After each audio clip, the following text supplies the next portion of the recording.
All right, on top of a way to carry it, I like to have ways of keeping things organized. So one of the things that's optional is something like a belt pouch. This is a leather belt pouch that I keep my fire kit in. So it is always on me when I'm out in the wilderness. So that way, if I drop my pack for some reason, go scout out an area, I still have my fire kit with me because I think it's critical. I like to have 4 different ignition sources. I've got my emergency ignition sources, which are open flame. I've got a lighter, and I've got stormproof matches. I don't back up this with another lighter because if the conditions are not right for this, they're not right for another one of these. Stormproof, windproof matches, these work in conditions where this suffers. So that's why I carry both of those. Next, I have more of my routine kind of fire starter, which is a ferrocerium rod. I don't like the small ferro rods. I like them to be, you know, a 1/2 inch diameter and 5 to 6 inches long. I just feel like that's a better size for everything that I'm trying to do.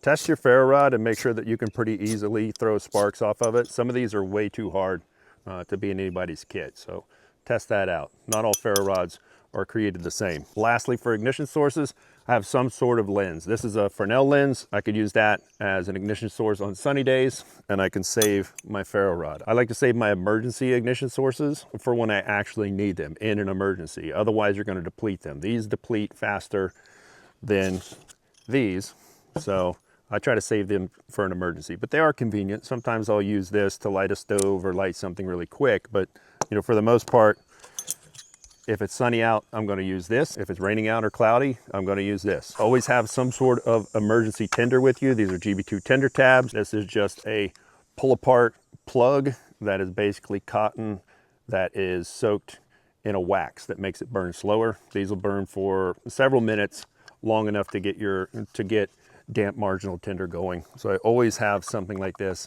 in my fire kit. Never leave home without these. Then I also have a way to char material to make my next fire that much easier, or even my first fire. This particular one, as you can probably see, is already full of charred natural punk wood. So this is ready to go for my first fire, and then I have the tin that I can use to store it and also to make more, replenish it in the forest as I use this. Last but not least, for the fire kit, you need a way to gather natural tinder resources as you find them. And I mean, as soon as you hit the wood line, you should start looking, because you need to take advantage of those resources because they can be somewhat scarce. So you need to grab them when you see them, not rely on the unknown, which is wherever you end up needing a fire, not having those resources around. Collect it as soon as you hit the forest. 2 different options for those. This particular one is a bushcraft dump pouch. This fits on your belt. I like to carry this one because it's compact until I need it. It unsnaps, folds out, and then I've got a full-size waxed canvas tinder pouch that I can use to gather as I'm going along through the forest. So that's one option. Another option is what I call the Sammy tinder pouch. This is another just waxed canvas tinder pouch, but this one doesn't have the ability to be secured to your belt.